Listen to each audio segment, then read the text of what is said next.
This is called the pasture-reared poultry model. It's inspired by an American guy called Joel Salatin. The principle is the high-density grazing methodology. We apply it to these chickens, we apply it to our laying hens, and we apply it to our cattle.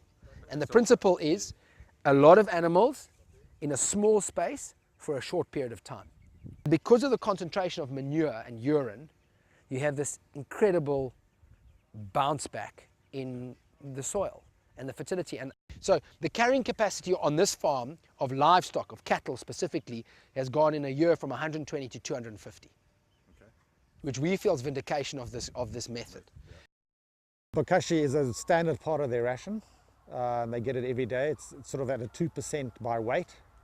And you know, they don't select it out, so they eat it. We give it to them from day one. We know it worked with our broilers because it stopped the leg problems there. So with the layers, we're just doing it because we're actually too scared not to do it.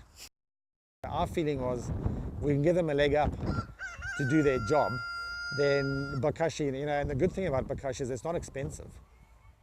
It's a natural product, and you know, we've seen it work for the broilers, so there was no reason why it shouldn't work.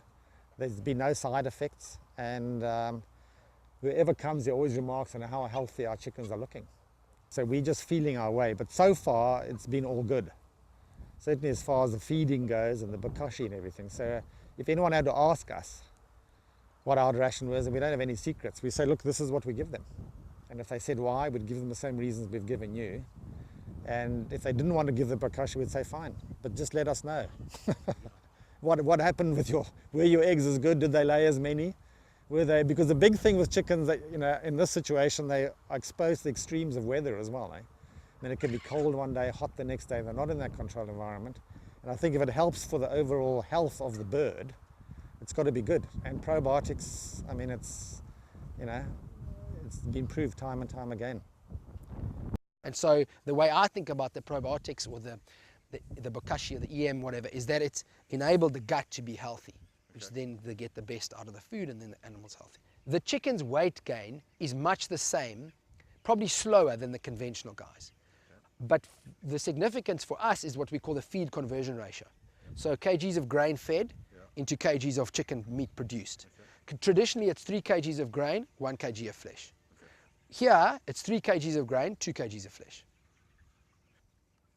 But tell me the Bokashi thing, doesn't it add to your price?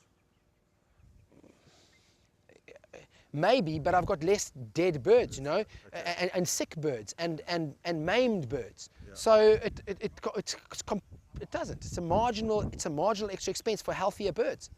But why is no one else using the Bokashi? You're saying you're the only guy that you know. Because of your exact point you've just raised. It's more expensive. Okay. Because those oaks don't care about quality. None of these guys are in the quality chicken business. We think we are. We like to think we are.